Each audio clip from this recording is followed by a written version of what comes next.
Hello guys, uyu munsi tugiye gutangira episode ya mbere ivuga ati ni gute nawe success mu buzima, ni gute nahera kuri zero aho umukire, ni gute natuma nkatunganirwa. Iyi topic ni topic nshishikaje kugira ngo ugiye tuzigamo uburyo wabyaza umusaruro amafaranga yawe, tuzigamo uburyo watangira business uhereye kuri zero, tuziga uburyo waba success mu buzima utangiriye ku busa. Niba uri umukene, niba utarabigeraho, niba warabigezeho ukaba utaramenya uburyo wakoresha amafaranga yawe, ndakurarikira kugira ngo ukurikire kuri iyi channel. Amazina yanjye yitwa Jonas, ndagira ngo ukore subscribe kandi share, nurangiza ukande like kuri iyi video, nurangiza sharing video bagenzi bawe kugira ngo dukomeze kujya tubana. So uyu munsi rero tugiye kure hamwe ibintu bitatu bituma udatera imbere ubona amafaranga, cyangwa se ibintu bitatu wakabaye ukora kugira ngo ubone amafaranga ahagije, cyangwa se kugira ngo ube success mu buzima, ugire amafaranga, utunganirwe. Kugira ngo ugire amafaranga mu buzima hari ibintu bitatu uba ugomba kugenderaho, cyangwa se imyumvire ugomba kugira. Iyi myumvire rero ngiye kubwira, iki kiganiro kigiye kuba gito cyane kubera ko tugiye kuvuga ibintu bitatu wakora ukaba success mu buzima, ukagira amafaranga, ugatunganirwa. Niyo utayagira none ariko bituma bikangura mindset yawe, igatangira gutekereza nk'abakire. So ikintu cya mbere ugomba gukora, ariko mbere yo gutangira banza ukande subscribe. So ikintu cya mbere ugomba gukora,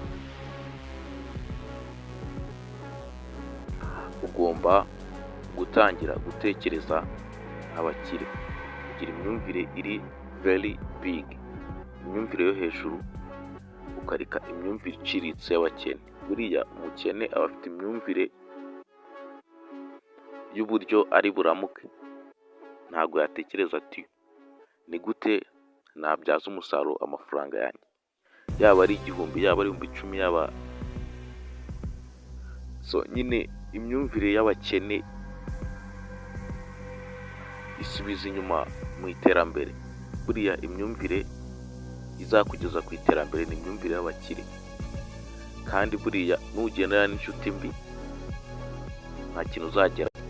Inshuti mbi nta kintu uzakugezaho usibye gufasha kurya amafaranga yawe, kandi buriya no kugendana n'abakene nawe ukennye nta nyungu irimo. Gendana n'abakire niba ushaka gukira, wiga imyumvire y'abakire, witoze kuvuga nk'abakire, ugende nk'ikire kandi ukora iby'abakire, kandi utegure umurimo hakiri kare. Niba ushaka kugera ku iterambere ryawe, ukaba hari business uri gutegura, ugatinda itegura, witegereza ngo ni igihe nzayitegura, witegura business, wishoremo amafaranga. Niba na ngombwa waka inguzanyo muri banki, kandi waka inguzanyo ushoboye kwishyura. Nutishyura banki bazagutereza ibyawe. Iyi nama nkugiriye y'imyumvire y'abakire,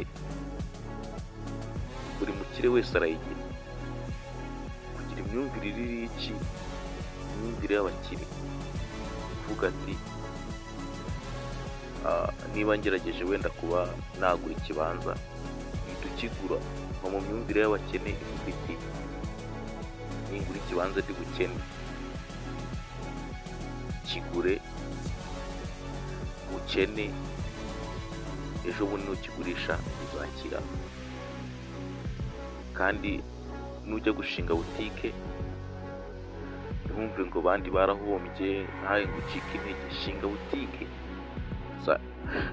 Iki kiganiro ntago nzagikora umunsi, iyi ni episode ya mbere. Nkubwire indi nama ya kabiri. Inama ya kabiri nakugira wowe ushaka kuba successful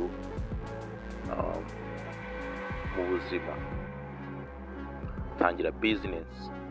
Aka kantu mpora nkababwira, iga ku mushinga wakora ugatera imbere. Tangira business.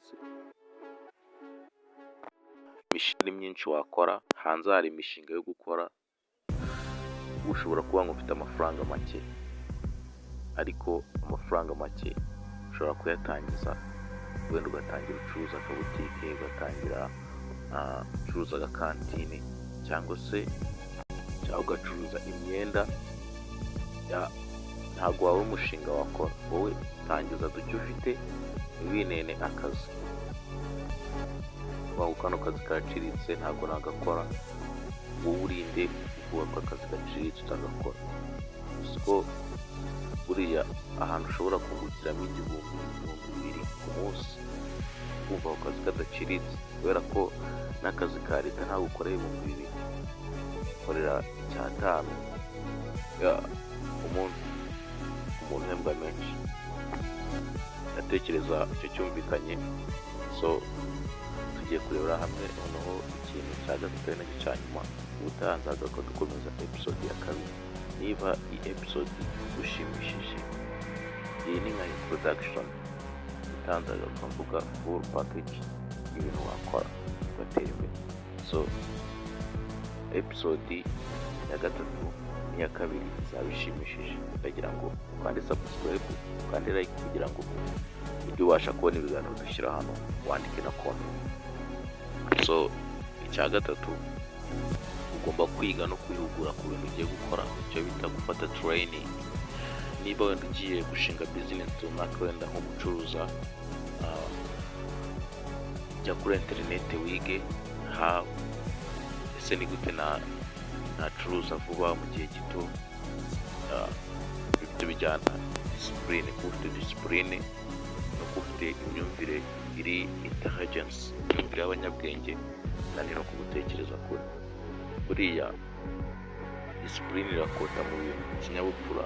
Hari abantu njya mbona nkabona cyane cyane abantu b'abakobwa bashyira muri business, ugasanga kubera barakangisha ubwiza nta discipline, kandi buriya iyo wiheneye ku mukiriya umwe uba wiheneye ku bakiriya 10, ko umukiriya yakuzanira abandi bakiriya. Reka ibingibi ndakeka tubisubikire hano. Ubutaha tuzagaruka tuvuga